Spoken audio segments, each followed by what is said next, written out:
Olá pessoal, tudo bem? Bom dia. Eu tô aqui esperando para daqui a pouco dar início ao segundo dia do curso de Anatomia Intuitiva do Theta Healing. E esse curso veio inesperadamente no meu momento agora, mas de forma muito congruente ao meu pedido para o universo de compreender melhor os sistemas do corpo para dar sequência ao meu processo de aprendizagem pessoal aqui. Então, eu estou aqui nesse processo de aprendizado do corpo e eu gostaria de compartilhar com vocês uma coisa que perpassa por todas essas linhas de conhecimento pelas quais eu venho passando, né? Não está especificamente focado no Theta Healing e está focado na maneira como eu me permito entender, experienciar e compreender a consciência das coisas. Bom, eu quero começar dizendo a respeito da questão da consciência.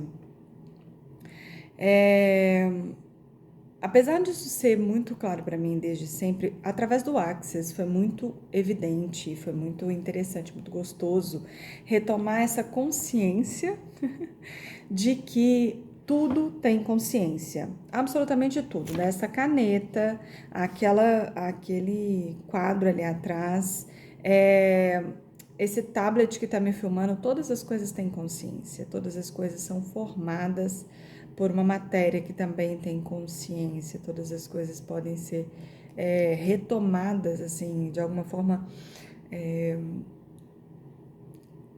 Com todas as coisas a gente pode se comunicar através da consciência daquelas coisas. Bom, dito isso, eu vou agora entrar num outro lugar. Todas as coisas externas têm consciência e todas as coisas internas têm consciência. O que eu quero dizer com isso? A gente conhece a lei universal, né? A lei hermética, universal não, a lei hermética, que diz assim acima como abaixo, assim na terra como no céu. A gente tem uma medida de uma comparação, que é aquilo que acontece no macrocosmo também acontece no microcosmo. E às vezes a gente está entendendo o microcosmo como a Terra, né, como esses elementos externos a nós, mas existe um microcosmo pelo qual nós somos responsáveis, que é o nosso corpo. Para o nosso corpo, para os micro-organismos que habitam o nosso corpo, nós somos o universo. E isso, para mim, quando veio essa compreensão, veio uma noção de responsabilidade muito grande também pelo microcosmo que eu tenho interno. É mais do que uma responsabilidade do cuidado com o meu corpo pelo cuidado com o meu corpo. É uma responsabilidade do cuidado com o meu corpo como honra e respeito a todos os seres que vivem dentro de mim, para os quais eu sou o universo. Percebem para onde isso vai? E dentro de mim, todos esses seres e essas partes do meu próprio organismo, elas têm consciência própria, elas têm pensamentos, elas têm emoções, elas têm sistemas de crença. No Anatomia Intuitiva, em especial, a gente olha, por exemplo, para a questão dos sistemas de crença dos micro-organismos, os vírus, as bactérias, os fungos, todos eles com seus sistemas de crenças, que a interação dos sistemas de crenças deles com os nossos também afeta o que a gente acha que são os nossos sistemas de crença. Que efetivamente são também, porque eles também somos nós. Mas como se aquilo que brota do sistema de crenças desses micro-organismos é comprado pela nossa mente como se fosse uma coisa de todo o nosso ser, quando não necessariamente é. Então eu queria trazer nesse vídeo uma provocação no sentido de que a gente expanda o nosso olhar para compreender o que é a consciência, aonde está a consciência, para compreender o nosso lugar entre microcosmos, mediocosmos, macrocosmos e como que cada pedacinho disso está trabalhando de forma integrada. Por que eu não posso simplesmente dizer que eu não tenho nenhuma responsabilidade com o microcosmos que mora dentro de mim? Se eu estou esperando que do macrocosmos, de onde quer que eu esteja para onde quer que eu vá, eu tenho suporte, apoio e conexão para compreensão, para esclarecimento, para tudo mais.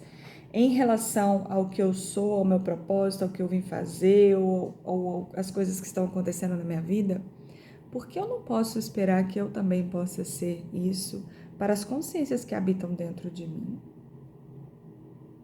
E é interessante porque os vírus, as bactérias, os fungos que estão nos prejudicando, muitas vezes eles não sabem que eles estão nos prejudicando. Eles estão nos matando sem saber. Sente alguma correlação ou paralelo com o que a gente faz com a Terra, por exemplo? Porque nós não somos um pedaço separado da Terra, nós somos como se fosse uma célula dentro do organismo Terra, né? Assim como nós temos as células e os micro-organismos e todas as consciências internas dentro de nós. Então, estabelecer esses paralelos entre aquilo que eu espero de responsabilidade, de cuidado, de atenção, de afeto dos seres que também me auxiliam a me trazer a consciência daquilo que eu sou e que estão, digamos que, maiores do que eu, porque normalmente é para esse lugar onde a gente olha, te traz também a responsabilidade para olhar de que forma você tem sido responsável pelos microcosmos que estão ao seu redor, pelos microcosmos que estão dentro de você.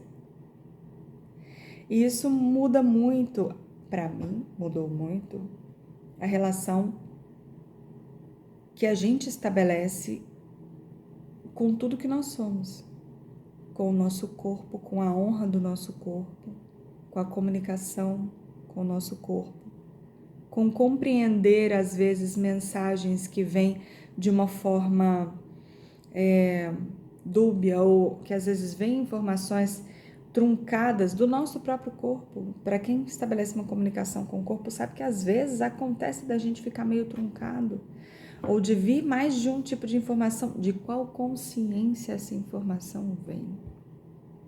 E o corpo como um todo, quando eu estou falando que o meu corpo tem uma inteligência que se comunica comigo, Gaia é uma inteligência que também se comunica comigo e que é formada por essa multiplicidade que nós somos uma parte do corpo dela, das células dela. Mais especificamente, tendo uma função de exercer no corpo de Gaia o que os neurônios exercem dentro do nosso corpo, assim como as plantas. E então a gente começa a entender a nossa responsabilidade, porque já pensou se as nossas células, sei lá, do fígado virassem e falassem assim: eu acho que eu cansei dessa história de ser uma célula do fígado, sabe? Eu acho que agora eu gostaria de experimentar ser uma ave. Se a sua célula do fígado simplesmente olhar porque ela bem entende, porque ela bem quer, e virar e falar assim: eu quero ser uma ave, ela vai se transformar em alguma coisa. Ela pode não se transformar numa ave, mas ela vai se transformar em alguma outra coisa que não seja a célula do seu fígado. E isso vai se tornar uma doença. E o que acontece? Por que isso é importante? Existe uma lógica do nosso ser. Nós, quando estamos aqui expressos nesse corpo, nessa matéria, nós somos parte de uma geometria que envolve o meu corpo, que envolve a minha alma, que envolve o meu ser. Se eu não coloquei ainda o vídeo disso daqui, eu vou colocar essa semana. A explicação de corpo, alma e espírito, corpo, alma e ser.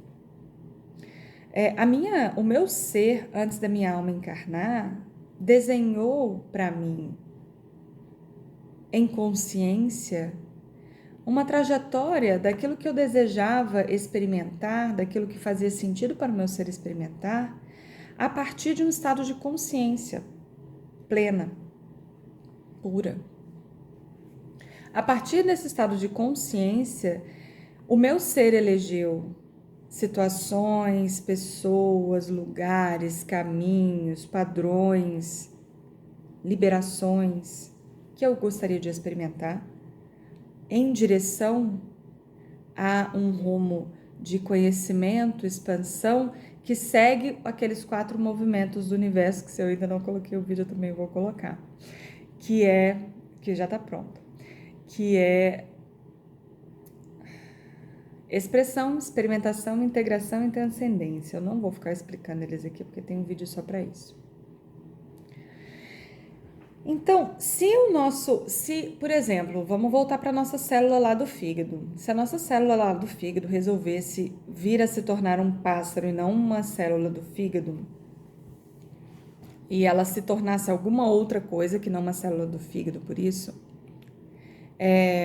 além dela se tornar potencialmente um câncer para esse organismo, ela não estaria desenvolvendo aquilo que foi o propósito que o ser dela, como um todo, e que aí talvez a gente pudesse falar que o corpo todo seria esse ser, conectado a outros, mas enfim, esse corpo todo seria esse ser, que ela não está realizando aquilo que em conjunto com o ser foi programado para aquela experiência particular. E isso muitas vezes a gente sente quase como se fosse uma prisão. Mas compreender aquilo que a gente mesmo programou pra gente a partir da consciência pura, antes de querer mudar o que a gente programou a partir da consciência pura, é um caminho mais importante do que buscar simplesmente alterar, porque eu não quero que me digam o que fazer. Quem está dizendo o que fazer é o meu próprio ser. Não é ninguém externo. É livre-arbítrio. Quer dizer que o meu ser arbitrou, mas ele não arbitrou a partir de todas os formatos circunscritos que a minha encarnação como um ser humano na terceira dimensão me traz. Quando ele fez essa programação, ele fez a partir de um estado de consciência. A partir de um estado que consegue avaliar tempo e espaço sem essa mensuração.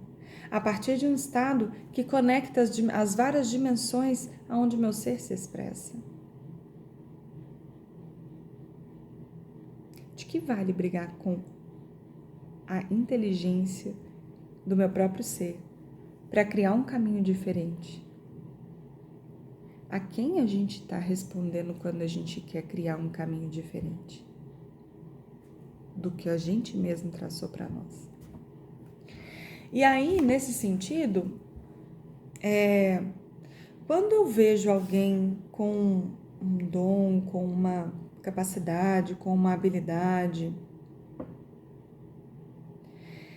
e ao invés de olhar para aquilo como um despertar, para entender se aquilo está dentro de mim e está pedindo para ser realizado, percebido e colocado para fora da minha maneira, eu simplesmente tento colar como se eu fosse um espelho daquilo que eu quero ver, e a gente é um espelho daquilo que a gente está enxergando, mas sem o estado de consciência desse espelho, ou seja, no movimento mais no sentido de inveja. Não faz o menor sentido a inveja. A inveja é querer dizer que aquele caminho que o meu ser, em puro estado de consciência, traçou para mim não faz sentido. É inviabilizar completamente a inteligência do nosso ser. É inviabilizar completamente a nossa capacidade, a nossa habilidade, a nossa coerência de montar os nossos planejamentos. Além da inveja, tem uma outra coisa que faz com que a gente vá por esse caminho. Não querer receber julgamento. Querer seguir a regra de acordo com o padrão que está aí. Querer seguir a regra de acordo com o padrão que está aí tem o mesmíssimo efeito, que é: eu não ouço a minha própria inteligência, eu não ouço a sabedoria que está dentro de mim, eu não ouço tudo aquilo que o meu ser reservou para mim, para que eu pudesse expressar, experimentar, integrar e transcender, em benefício de caber na expectativa que alguém faz de mim mesmo. Então, o convite hoje, mais uma vez, como sempre, é para a consciência. Para a consciência do nosso caminho, para a consciência da inteligência do nosso ser, para a consciência de todas as experiências que nós mesmos preparamos com todo o amor para que nós mesmos vivenciássemos.